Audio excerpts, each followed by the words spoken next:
इदं सुरूपं तथा वा कलत्रं यशश्चारुचित्र धनं मेरुतुल्यम् मनश्चेन लग्नं गुरोरङ्घ्रिपद्मे ततः किं ततः किं ततः किं ततः किम्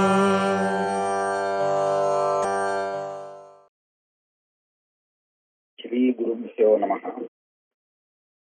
श्रुति सूक्तिमाला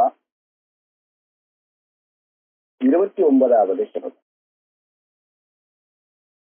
ஐஸ்வர்யம் அக்ரியம் அனுபாதிமதி ச லக்ஷ்மீ ஞானம் ச வீரிய யசசி ச விராகதா ச ஏதே குணாः ஷடபி தே பகசம்ஞயோக்தாः சந்தி யனேன பகவான் அசித்வம். ஏன் பகவான் அப்படின்னு பேர் வந்தது அப்படிங்கிறதுக்கு காரணங்கள் சொல்லப்பட்டிருக்கு. பகம்னு சொல்லப்படுற ஒரு 6 விதமான குணங்களை கொண்டவராக இருக்கிறதுனாலே பகவான் அப்படின்னு அவருக்கு பேரு. இதுக்கு அவதாரிக்க வைக்கும்போது வியாக்கியானத்திலே சக்தானுஷக்த பகவன் நிரூபண முகேன சஹ ஏதத் பதாதிகை ஷட்பிஹி ஸ்லோகைஹி ஸ்லோகார்த்த சம்யுதைஹி ஐஸ்வர்ய பிரமுக அசேஷ குணகத்வம் து லக்ஷணம் பிரதிபாதயதி ஈஷஸ்ய ஸ்ருதி நியாய புரஸ்தரம்.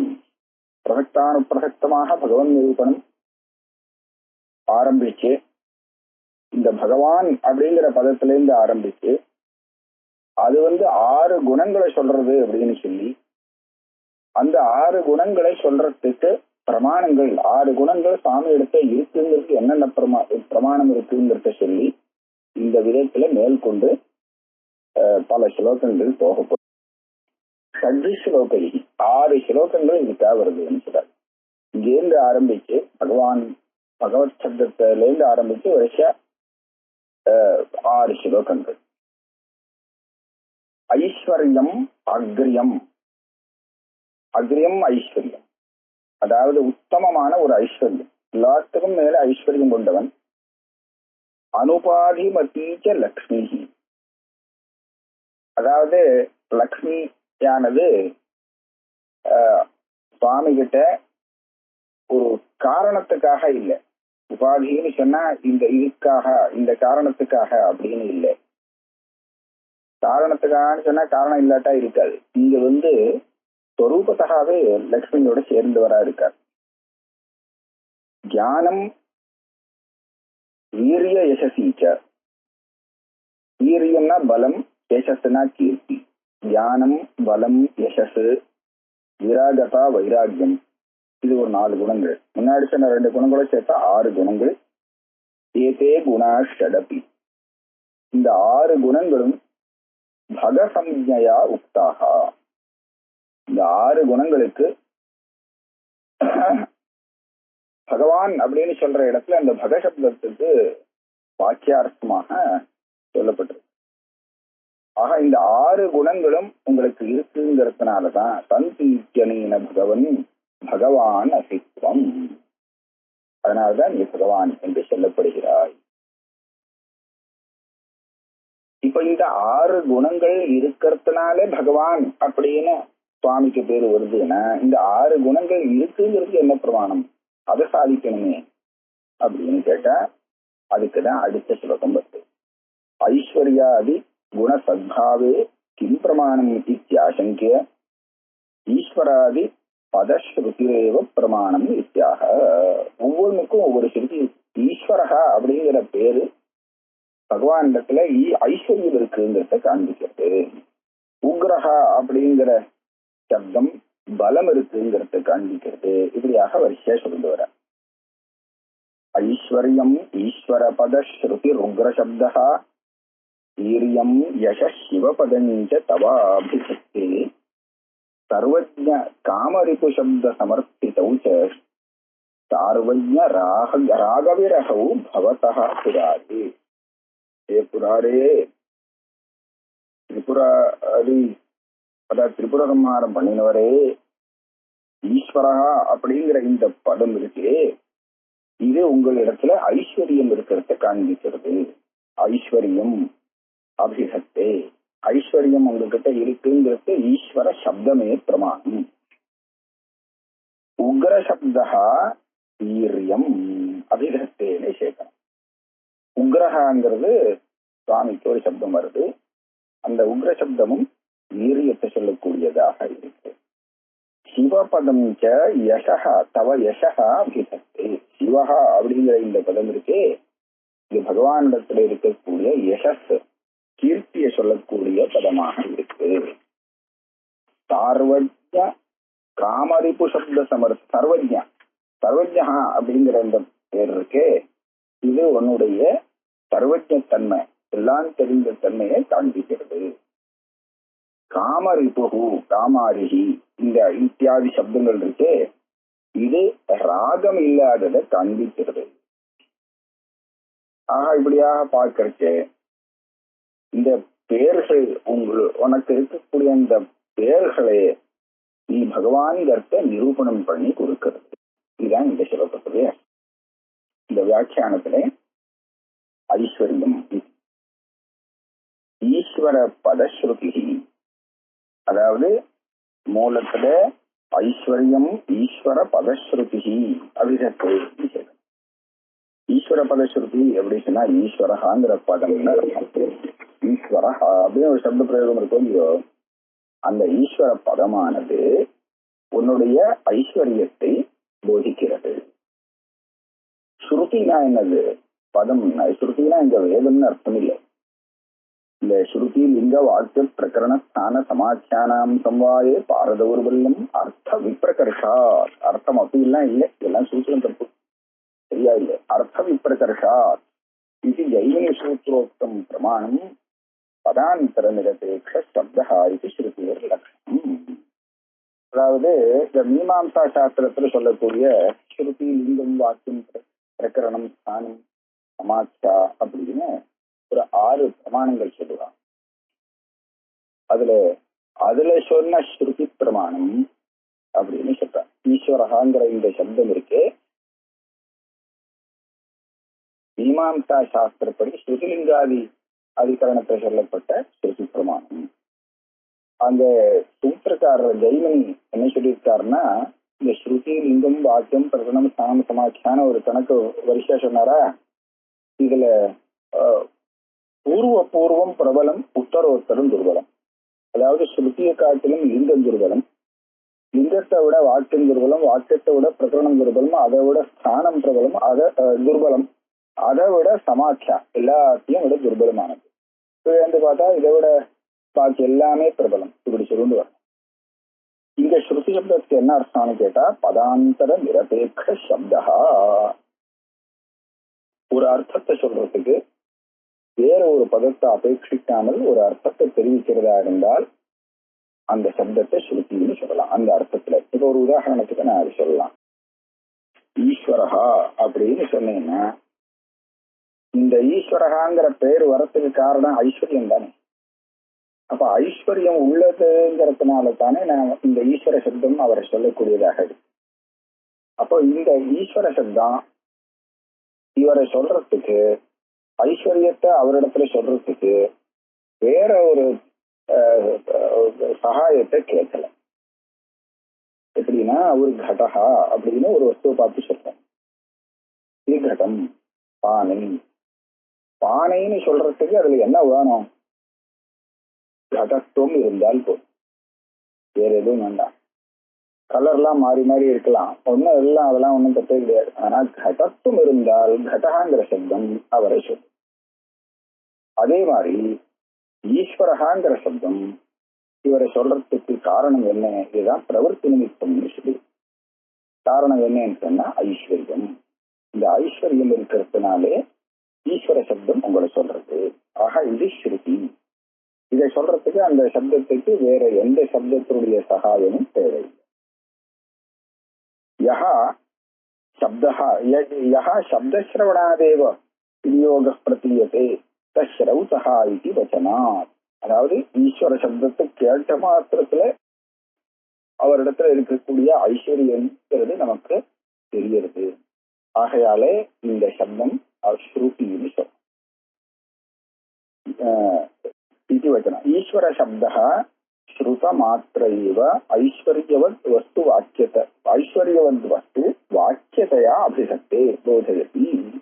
ஈஸ்வரகாங்கிற இந்த சப்தத்தை கேட்ட மாத்திரத்துல அந்த அர்த்தத்தை ஐஸ்வர்யம் உள்ள வஸ்துவை நாம புரிஞ்சுக்கிறோம். அதனால ஈஸ்வர பதம்ங்கிறது இங்கே ஸ்ருதி. ஐஸ்வர்ய சத்பாவே பிரமாணம். ஈஸ்வரன் அந்த ஐஸ்வர்யம் அவரிடத்துல இருக்குங்கிறதுக்கு ஈஸ்வர பதமே பிரமாணம். இந்த ஈஸ்வர சப்தத்துக்கு இன்னொரு தினத்தை அர்த்தம் சொல்ற அவிசேஷத்தையா ஸ்வவ்யதிரிக்தம் அகிலம் ஈஷிதவ்யத்வேன கிரஹீதி இது ஈஸ்வரா. இந்த ஈஸ்வரன் சொன்னா யாருக்கு ஈஸ்வரன் அப்படின்னு சொல்லலாம். அதை சொல்லல இங்க, வெறும் ஈஸ்வரகா அப்படின்னு சொன்னா சுவாமின்னு சொன்னான். அப்ப யாருக்கு இவர் ஈஸ்வரன் சொன்னா அது சொல்லாத போனதுக்கு காரணம் எல்லாத்துக்கும் ஈஸ்வரன் அப்படின்னு சொல்றது. வத்திரிக்தம் அகிலம் ஈஸ்வரன் தன்னை விட்டு உலகத்துல என்னெல்லாம் இருக்கோ அத்தனைக்கும் ஈஸ்வரனாக இருக்கிறார். அது எல்லாமே ஈஷித்தவ்யமாக இவர் எடுத்துக்கொண்டிருக்கிறார். இவருடைய நியமனத்து கட்டுப்பாட்டுல பாக்கி எல்லாமே இருந்தது. அடுத்தது உக்ர சப்தம். உக்ர சப்தா வீரியம் அபிசக்தே. உக்ர சப்தம் வீரியம்னா இங்க பலம்னு அர்த்தம் எடுத்துக்கணும். சுவாமி இடத்துல பலம் இருக்கு, பலசாலியா சுவாமி இருக்காருங்கிறது இந்த உக்ர சப்தம் தெரிவிக்கிறது. அது சொல்ற நாயம் உக்ர சப்தா குரூர அவசனம். இந்த உக்ர சப்தம் சுவாமிக்கு பிரயோகம் பண்றத சூரங்கிற அர்த்தத்துல இல்லையே. வீரிய வச்சனத்வா யசைதம் அதீமஹே தசைவஹி பிரார்த்தனியா. எப்படி இது வீரிய வச்சனமா? வீரியம் பலம். அது எப்படி தெரியுதுன்னா அத்தியனத்துல வேதத்துல தெரியுது. அதாவது ஒருத்தன் நீ உக்ரனா இருக்கே, எனக்கும் அந்த உக்ரத்தன்மை வேணும் அப்படின்னு பிரார்த்தனை பண்ணி கேட்டுக்கிறான்னா அந்த பிரார்த்தனை பண்றதுக்கு யோக்கியமான குணமாக அது இருக்கணும். இந்த குரூரத்தன்மைங்கிறது இது ஒரு சேய குணம். இது பிரார்த்தனை பண்ணி கேட்டு வாங்கிக்கிற குணம் இல்லை. அதனால இந்த உக்ர சப்தத்துக்கு பலம்னு அர்த்தம் எடுத்துக்கணும். அதை சொல்றார் ததீவசி பிரார்த்தனியா உக்ரோஹகம் சஜாதேஷு பூயாசம். இது மந்திரத்துல வருது. உக்ரோசி நீ உக்ரன், நான் உக்ரனாக இங்க சஜாத்தியா இருக்கக்கூடிய ஜனங்களுக்கு மத்தியில ஆகணும். அப்படிங்கிறது என்ன அர்த்தம்னா உக்ரேபிய கஷ்டில் ஓஜியான் ஓஜியான் பலவான் இத்தியர்த்தம். நல்ல பலவானுக்கெல்லாம் பலவானாக நான் ஆக வேண்டும் அப்படின்னு இங்க பிரார்த்தனை. உக்ரன்னா ரொம்ப மோசமான குரூரன்னு அர்த்தம் இங்க எடுத்து இந்த அர்த்தத்துல இந்த உக்ர சப்தம் இங்க பிரயோகம் பண்ணப்படலை. அயம் பாவகா. அப்ப ஏன் குரூரனை போய் உக்ரன்னு சொல்ற அப்படின்னு கேட்டா நமக்கு அப்படி வந்திருக்கு. சில சப்தங்களுடைய பிரயோகம் கொஞ்சம் அர்த்தம் மாறி கூட வருது. அது காரணம் இருக்கு, லட்சணம் எல்லாம் சொல்லலாம். உக்ரத்துவம் அனபிபவனீயத்துவம். யாரு அபிபவகா அப்படின்னா யார அபிபவம் பண்றது அப்படின்னு சொன்னா பராஜயம் பண்றதோ, தன்னை விட நிகர்ஷமாக காண்பிக்கிறதோ, இதெல்லாம் அபிபவம்னு. யார அபிபவம் பண்ண முடியாதோ இந்த அனபிபவனீய இவர் விஷயத்துல நம்மளால அபிபவம் பண்ணவே இல்லை. அவர் தான் எல்லாருக்கும் வசதியா இருப்பாரே தவிர அவரை கீழே குறைச்சு காண்பிக்கிறதுங்கிறது முடியவே முடியாது. அப்படி இருக்கணும்னா அவர்கிட்ட அந்த மாதிரி ஒரு சக்தி இருந்தா தானே நம்ம யாருக்கும் அவர் அடிப்பணிய வேண்டாம், அபிபவனீயமாக ஆக மாட்டார்னு சொல்ல முடியும். ஆகையாலே அப்பேற்பட்ட வீரியத்தை சொல்லக்கூடிய சப்தமாக இந்த உக்ர சப்தம் இருக்கு. தச்ச வீரியம் பலம் அந்தரேன அனுபபன்னம் தப்பி வீரியம் போதயதி இது அர்த்தாந்தர அவினாபாவ ஸ்ருதி சாமர்த்திய லட்சணம் உக்ரத்வம் லிங்கம் வீரியம் அபிநத்தே.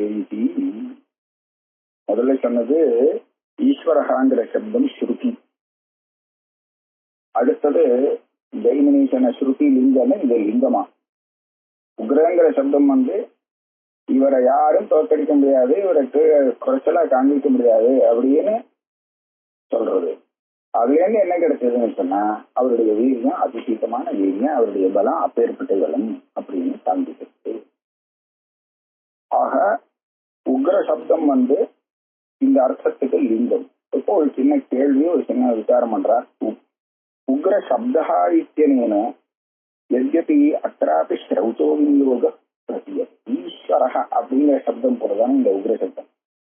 ஈஸ்வரஹாங்கிற சப்தம் ஐஸ்வர்யத்தை சொல்றதுன்னு சொன்னா, இந்த உக்ரஹா சப்தம் உக்ரத்துவம், அதாவது வீரியம், பலம், இதை காண்பிக்கக்கூடியதாக சொல்லக்கூடியதாக இருக்கு.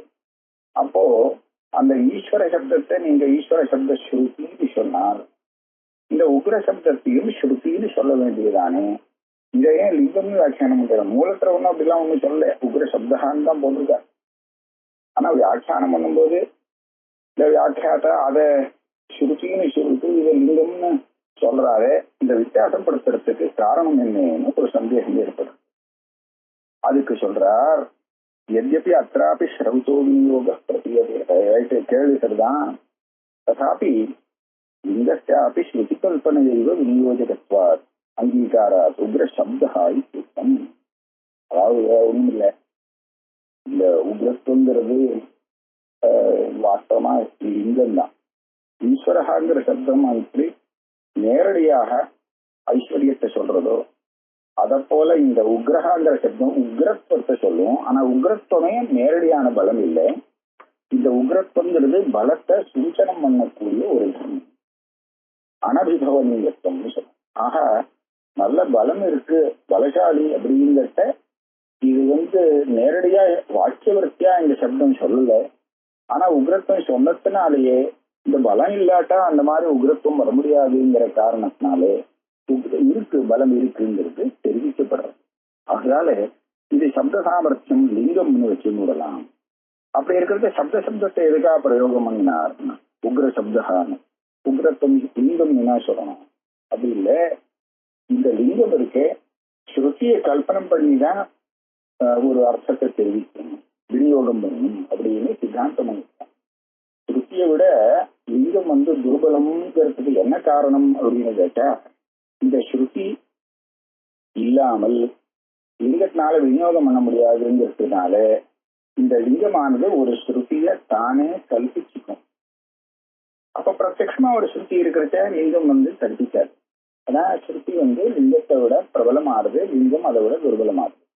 இப்ப இந்த இடத்துல உக்ரத்துவங்கிறது இந்த ஸ்ருதி கூட அந்த பலம் இருக்குங்கிறத தெரிவிக்கிறது. அது மாத்திரம் இல்லை, பலம் இருக்கு, பலத்தை சொல்லக்கூடிய ஒரு சப்தத்தை கல்பிக்கும், அது ஸ்ருதி ஆகும் இல்லையா.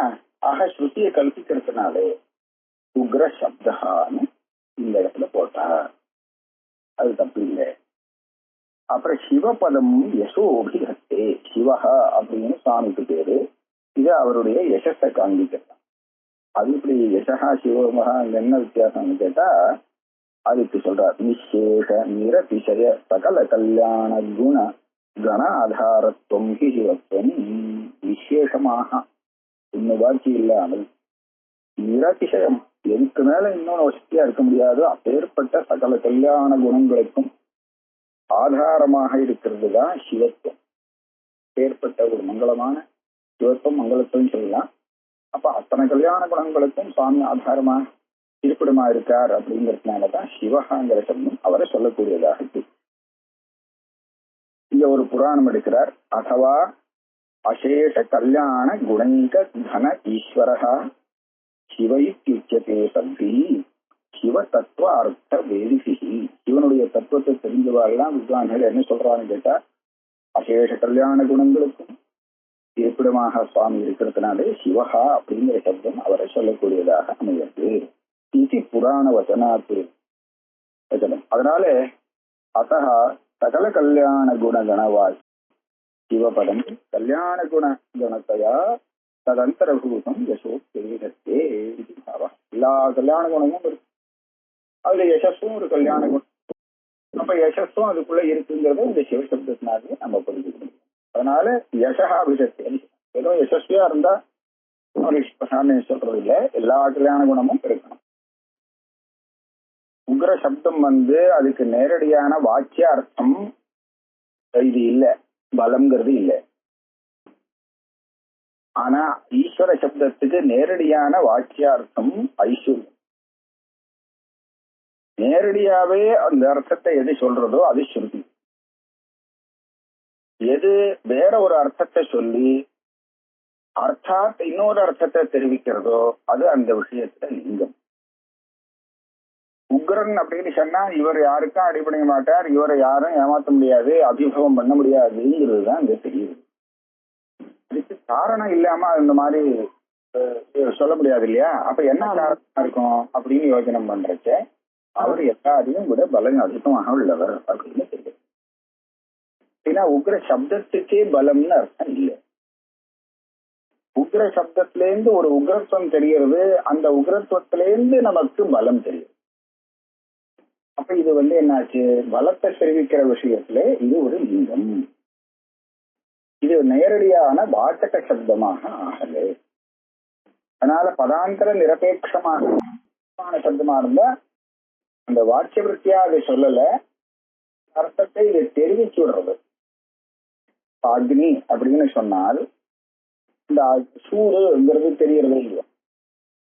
ஆனா அக்னி சப்தத்துக்கு சூடுன்னு அர்த்தமா? அக்னிங்கிற சப்தத்துக்கு அக்னிதான் அர்த்தம். அது சூடா இருக்குங்கிறது வேற விஷயம், சூடாத்தான் இருக்கும். இந்த சூடுங்கிற அர்த்தம் அக்னி சப்தத்துல வராது, அர்த்தத்துல வராது. அதனால லிங்கம்னு சொல்லலாம். சூட்ட சொல்றதுக்கு சூடு இருக்குங்கிறதுக்கு அக்னி சப்தத்தினால இது தெரிகிறதுன்னு சொன்னால் அப்ப இந்த அக்னி சப்தத்தை நாம லிங்கம்னு சொல்லுவோம். அதே மாதிரி பலம் இருக்குங்கிறதுக்கு காண்பிக்கக்கூடிய ஒரு சப்தமாக இந்த உக்ர சப்தம் இருக்கிறதுனாலே இது லிங்கம்னு எடுத்துக்கணும் அப்படின்னு வியாக்கியாதா எழுதுறாரு. இப்ப சிவசப்தம் ஆயிடுச்சோ, இது சகல கல்யாண குணங்களையும் சொல்றோம். அப்புறம் சார்வஜ ராக விரகு, விராக விரகுன்னு அச்சா இருக்கு, அது தப்பு. ராக விரகு பவதா யசாக்கிரமேண சர்வஜ காமரிபு சப்தாபியாம் சமர்த்தித்தௌ அபிஹிதௌ.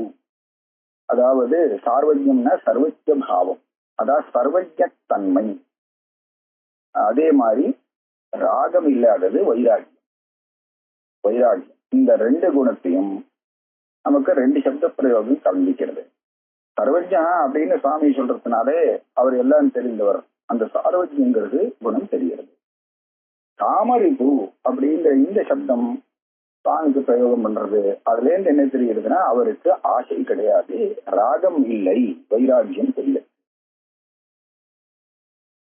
இப்ப சின்ன விசாரம் ஒண்ணு வியாக்கியாத்தா பண்றார். ஈஸ்வரன் சர்வஜன்னா அது என்னது, எப்படி அவர் சர்வஜனாகிறார்? நான் ஈஸ்வரத்தை சர்வஜத்துவம் கிண்ணாமா இச்சது. ஈஸ்வரன் எப்படி சர்வஜனாகிறார்? அவருடைய சர்வஜத்துவம் என்ன ஸ்வரூபம் அதுக்கு அப்படின்னு அதுக்கு கேள்வி. அதுக்கு என்ன சொல்றார்? இந்திரியாதி நிரபேட்சேன சர்வ அர்த்த ஞானம் சர்வஜத்துவம். நமக்கெல்லாம் ஒரு விஷயம் தெரிஞ்சுக்கணும்னு சொன்னா அதை தெரிஞ்சுக்கிறதுக்காக சாதனம் பிரமாணங்களை உபயோகப்படுத்த வேண்டியிருக்கு. பிரத்யட்சமா இருந்தா இந்திரியங்களை உபயோகப்படுத்த வேண்டியிருக்கு, அனுமானம்னா அதுக்கு வேண்டிய சாதனங்களை உபயோகப்படுத்த வேண்டியிருக்கு. இந்திரியாதி நிரபேட்சம். ஆனா சுவாமிக்கு அதெல்லாம் வேண்டாம். ஆக இந்திரியம் வியாப்தி தியானம் இந்த பிரமாணங்கள் எல்லாம் உபயோகப்படுத்தாமலே எல்லா விஷய தியானமும் உள்ள தன்மை இருக்கே, உள்ளவராக இருக்கும் தன்மை, இதுதான் அவர் சர்வஜத்துவம்னு சொல்லப்படும்.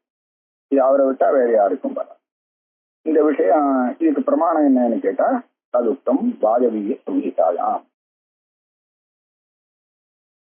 தசார்த்த ஞான சித்தியர்த்தம் இந்திரியேஷு வேஷு சத்வபி திரிகால பாவினோ பாவான் ஸ்தூலான் சூக்ஷ்மான் அசேஷதः அனவஹ நைவ ஜானந்தி மல மாயாவர்தாதமாஹ அசத்வபிச்ச சர்வேஷு சர்வார்த்த ஞான ஹேதுஷு யத் யதாவஸ்திதம் வஸ்து தத் ததைவ சதாசிவः அயத்தனேனைவ ஜானாதி தஸ்மாத் சர்வஜ்ஞ உச்சதே. வாயவிய சம்ஹிதையிலிருந்து இந்த ஸ்லோகங்கள் எடுத்திருக்கார். காலத்துல இருக்கக்கூடிய வஸ்துக்கள், அது ஸ்தூல வஸ்துக்களா இருக்கலாம், சூக்ஷ்மங்கள் இருக்கலாம், அத்தனையும் யாரு தெரிஞ்சுக்க முடியும் அப்படின்னு கேட்டா, சகல ஜெகத்துக்கும் காரணம், உபாதான காரணம் அணுக்கள்னு சொல்றாளே, தெரியவே தெரியாது அதுகளுக்கு இதை பத்தி ஒண்ணும் தெரியாது. அனவகா நைவ ஜானந்தி, அணுக்களுக்கு தெரியாது. இன்னொரு தினசா சொல்ல போனா ஜீவாணுத்துவவாதம் அப்படின்னு சேர்ந்தோம்னா அணுவான ஜீவன்களுக்கு இந்த விஷயம் தெரியாது. அனவோ நைவ ஜானந்தி. ஏன்? மல மாயாவிருதாக அதமாக, இந்த மலங்களோடு கூடினதாக இருக்கு இந்த அணுக்கள். அதே சமயத்துல மாயையால மோசிக்கப்பட்டதாக இருக்கு, ஆவரணம் கொண்டதாக இருக்கு. ஆகையால இதுகளுக்கு தெரியாது. அப்ப எத்தனை ஆச்சு? இந்த இந்திரியங்கள்லாம் தசார்த்தன்னு இருக்கு. தசார்த்தங்கிறது அர்த்த ஜான சித்தியர்த்தமான 10 இந்திரியங்கள்ல சொல்லிருக்கு. ஆனா அந்த இந்திரியங்கள்ல 5 இந்திரியங்கள் ஜானேந்திரியங்கள், மனசை சேர்க்காம. அதனால தசார்த்தன்னு இருக்கலாம் போல இருக்கு. தசார்த்த அப்படின்னு சொல்றது உண்டு 5ங்கிற அர்த்தத்துல. அதுல 5 இந்திரியங்கள், 5 ஞானேந்திரியங்கள் கொண்டு இருந்தாலும் கூட இந்த ஜீவன்களுக்கு இந்த எல்லா விஷயமும் தெரிய மாட்டேங்கிறது. ஆனா இந்த இந்திரியங்கள் ஒண்ணு கூட இல்லாம போனாலும், அசத்ஸ்வபித்த சர்வேஷு, இதெல்லாம் இல்லாம போனாலும் யசாவஸ்திதம் வஸ்து தத் தசைவ சதாசிவா அயத்னேனைவ ஜான, இருக்கிற வஸ்து எப்படி இருக்கோ அது அப்படியே தெரிஞ்சு விடுறாரா சுவாமி. ஒன்னும் பிரயாசம் ஒண்ணும் இல்லை, பிரயத்தனமே இல்லாம தெரிஞ்சுக்கிறார். அதனாலதான் அவர் சர்வஜ்ஞன்னு சொல்றது வாயுவசன்னே சொல்லி. சச்ச ஈஸ்வரஸ்ய சர்வ விஷயம் ஜானம் பிரதிசூன்யத்துவாத்துன்னு போட்டிருக்கு. பிரதிபந்தக சூன்யத்துவாத்து சொல்லணும். இந்த ஞானத்துல விரோதியானது அங்க ஒண்ணும் இல்லை. நமக்கெல்லாம் ஞான வரத்தை தடுக்கிறதுக்கு அஜ்ஞானங்கிறது கூட இருந்துருக்கு, அங்க இந்த மாதிரி இல்லை.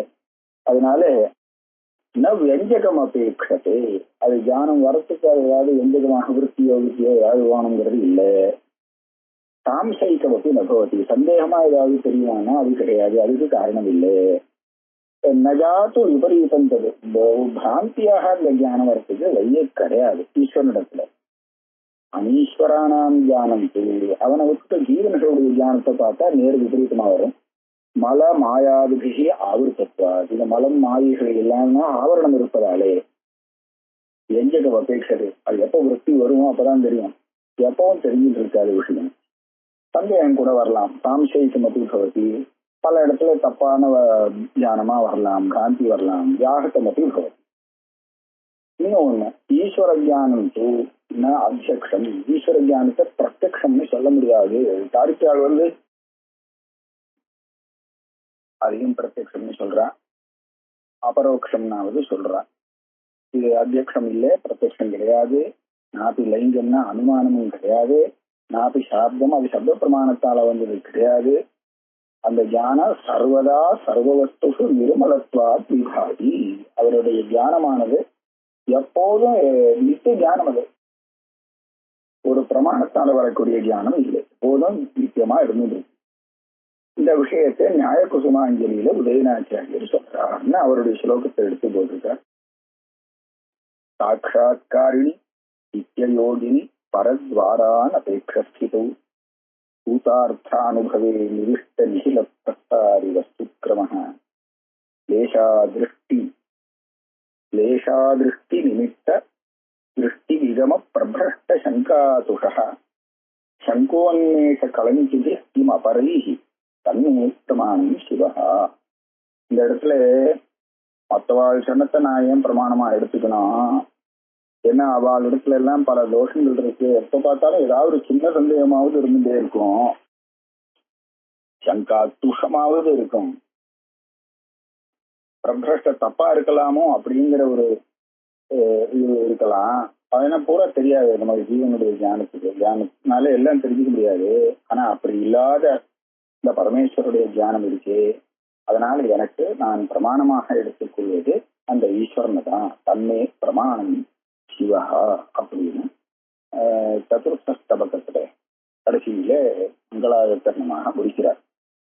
ஐஹிக விஷயாபிலாஷ வைமுக்கியம் காமரிபுத்தம். இங்கே காமரிபுத்தம்னா வைராக்கியம் வைராக்கியம் சொன்னார் இல்லையா? ஐஹிகமான விஷயங்கள்ல அபிலாஷ வைமுக்கியம், ஆசை இல்லாத தன்மை, இதுதான் காமரிபுத்தம். அத்தகா ஏதௌ காமரிப்பு சப்தௌ இல்ல சர்வஜ காமரிப்பு சப்தம். சர்வஜான ஒரு சப்தம், காமரிப்புன்னு இன்னொரு சப்தம். இது ரெண்டும் ஞானம் வைராக்கியம் இது ரெண்டையும் சொல்லிக் கொடுக்கிறது. ஞான வைராக்கியே அபிததாதே இதி பாவஹா. இதோட வச்சுக்கலாம். இந்த 30வது ஸ்லோகம் முடிஞ்சு போச்சு.